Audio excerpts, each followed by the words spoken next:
अस्सलाम वालेकुम। आप देख रहे हैं मुबश्शिर लुकमान यूट्यूब चैनल। आज मैं फैसलाबाद गया था और फैसलाबाद में मैं एक पब्लिक सेरेमनी थी, वहाँ पे एक इनॉग्रेशन थी एक वाटर वेल की। तो उसके लिए मैं गया हुआ था, तो वहाँ पे बहुत से लोग मुझे मिल रहे थे, हाथ मिला रहे थे, गले मिल रहे थे, सेल्फीज खिंचवा रहे थे। और राना सनाउल्लाह जो थे इस वक्त हॉट टॉपिक थे वहाँ पे, क्योंकि ऑब्वियसली राना सनाउल्लाह उस एरिया से, उसके एडजॉइनिंग एरिया से इलेक्शन भी जीते हुए। तो मैंने किसी को वैसे ही पूछा, मैंने कहा आपके ख्याल में क्या हुआ है? उन्होंने कहा जी हमें तो लगता है ये मुखबरी बड़ी पक्की, और ये मुखबरी की आबिद शेर अली ने।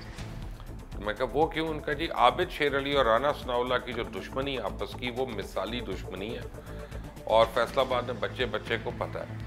और यानी मियाँ नवाज शरीफ और मियाँ शहबाज शरीफ दोनों की लड़ाई के अंदर राना सनाउल्लाह और आबिद शेर अली की दुश्मनी का बड़ा हाथ है। अच्छा जी, वो कैसे हाथ है जी?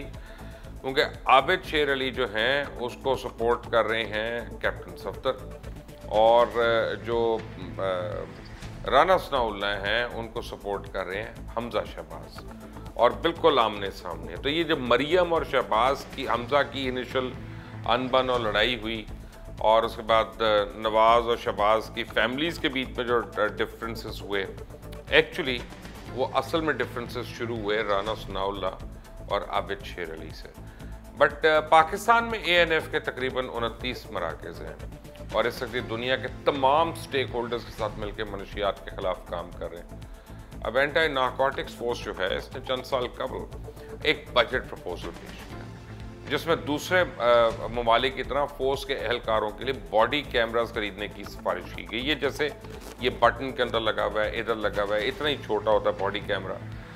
अब ये बजट प्रपोजल था, वो किसी भी कोटे से मंजूर तो हो सकता था, लेकिन बहरहाल उसको नारकोटिक्स कंट्रोल के बजट के ज़रिए उसको भेजा गया वजारत ख़जाना, फाइनेंस मिनिस्ट्री। इसहाक डार उस वक्त वज़ीर ख़जाना, और उनके पास जब ये प्रपोजल पहुंचा तो उनको समझ तो नहीं आई कि बॉडी कैमरे का मतलब क्या है, लेकिन चूंकि सिर्फ आजमाइशी तौर पे 15 लाख रुपए का बजट मांगा था, बहुत छोटा सा, उन्होंने मंजूर कर लिया। 15 लाख रुपए में कोई इशू नहीं था।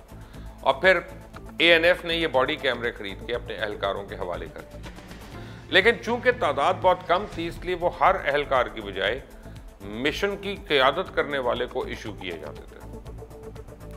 और ये बॉडी कैमरा, जैसे मैंने बताया, कि 1 इंच से भी कम साइज के, जिन्हें वर्दी की बाएं जानिब पॉकेट के साथ लगाया जाता है, फिक्स किया जाता है, और उन कैमरास में 32 GB की स्टोरेज होती है, और ये ब्लूटूथ या वायरलेस के ज़रिए अपनी रिकॉर्डिंग कैमरा सर्वर को भेज देते हैं, और ये रिकॉर्डिंग बाय डिफ़ॉल्ट कलर और 720 पिक्सल्स के ऊपर फॉर्मेट पे होती है, जो कि हाई डेफिनेशन की कैटेगरी है।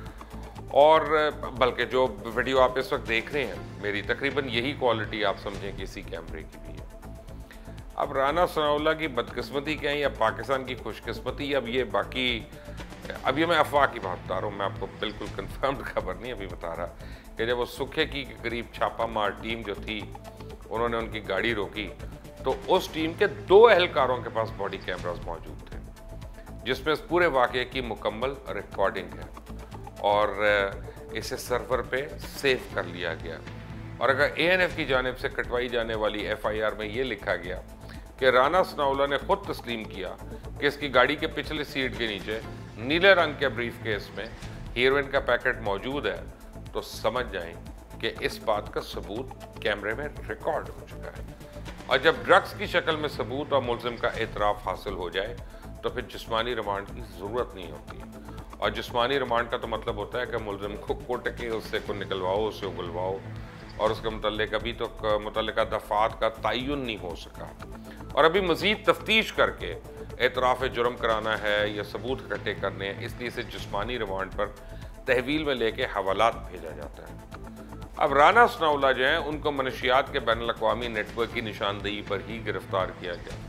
राना सनाउल्लाह के खिलाफ ऑडियो वीडियो तमाम सबूत अब ANF का कहना है कि उनके पास मौजूद है, जो कि अब मुकर्रर वक्त पे अदालत के अंदर पेश किए जाएंगे। यहाँ पे सिर्फ राना सनाउल्लाह ही नहीं, पूरे पाकिस्तान में बड़े बड़े मगरमच्छों को टारगेट किया जा रहा है। तकरीबन 1200 अफराद जो हैं वो मनशियात फरोशी में गिरफ्तार हो चुके हैं। फैसलाबाद में जो मुलजिम गिरफ्तार हुआ इसकी निशानदेही पे राना सनाउल्लाह की गाड़ी को 3 हफ्तों तक मॉनिटर किया गया और राना सनाउल्लाह से पकड़े जाने वाली हीरोइन जो है वो इस्लामाबाद से फैसलाबाद और वहाँ से लाहौर और फिर वहाँ से बैरून मुल्क जाना था उसमें। और ये भी इंकशाफ हुआ है कि राना सनाउल्लाह की गाड़ी में खवातीन समेत कई दफ़ा मनशियात भिजवाई जाती रही, जिसकी निशानदेही भी हुई, लेकिन इस वाक़े में, इस मखसूस वाक़े में कोई खवातीन मुलव्वस नहीं थी।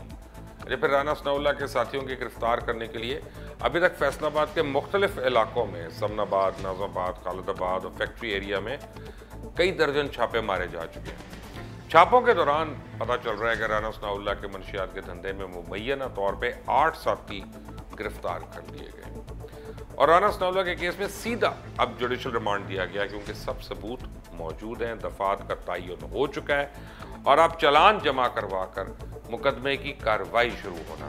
ये काफ़ी हसास मामला है और ऑपोजिशन इसको सियासी रंग देने की कोशिश तो कर रही है, लेकिन मुझे मुश्किल लगता है।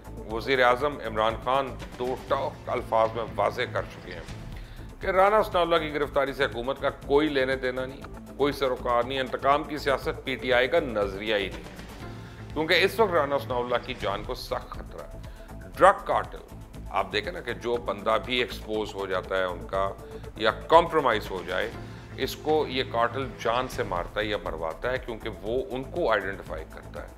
इसलिए इदारे अब किसी किस्म की कोताही नहीं बरत रहे, ना ये इजाज़त दी जा रही है कि राना सनाउल्लाह घर का खाना खा सके, क्योंकि शदीद इम्कान है कि उसमें कुछ मिलावट ना हो जाए। और जो गुज़िश्ता रोज़ राना सनाउल्लाह की तस्वीर लीक की गई, उस पर भी इदारों में थरथरी मच गई है और इंक्वायरी बैठ गई है कि किसने वो तस्वीर उतारी और कैसे वो लीक की गई। कुछ लोगों की दिमागी सदाद इतनी नहीं कि वो इन मामलात को समझ सकें। असल में वो इस सारे मुद्दे में जो सबसे हैरानकुन बात सामने में आई है, जिसकी वजह से एंटी नारकोटिक्स फोर्स की सीनियर मैनेजमेंट अब सर जोड़कर बैठ गई है, वो है मीडिया के चंद सरकर्दा सहाफ़ियों समेत मुख्तलिफ मजहबी और सियासी रहनुमाओं की तरफ से रद्द अमल। उस रद्द अमल ने बहुत कुछ सोचने पर मजबूर कर दिया और ड्रग स्मगलिंग का नेटवर्क हमेशा मरबूत और बहुत से स्टेक होल्डर से मुश्तमिल होता है। लग ये रहा है कि बड़े बड़े नाम इस बैती हीरोइन से फैज़याब होते आए हैं और मुझे यकीन है कि आने वाले चंद दिनों में ये कौम हैरत के झटके खाने जा रही है, क्योंकि अब तक तो सिर्फ करप्शन और लिफाफों के इल्ज़ामात थे। हीरोइन और ड्रग मनी का तो किसी के जहन में ख्याल भी नहीं आया था। अल्लाह ताला इस मुल्क को अपनी हिफ्ज़ अमान में रखे और जो इस मुल्क से मोहब्बत करने वाले हैं उनको और उनके प्यारों को अपनी हिफ्ज़ अमान में रखे। बेल आइकॉन ज़रूर प्रेस करें, ये जो बेल घंटी बजी हुई है इसको ज़रूर प्रेस करें, सब्सक्राइब का बटन दबाइएगा, लाइक ज़रूर करिएगा। अंटिल द नेक्स्ट टाइम, अल्लाह हाफ़िज़।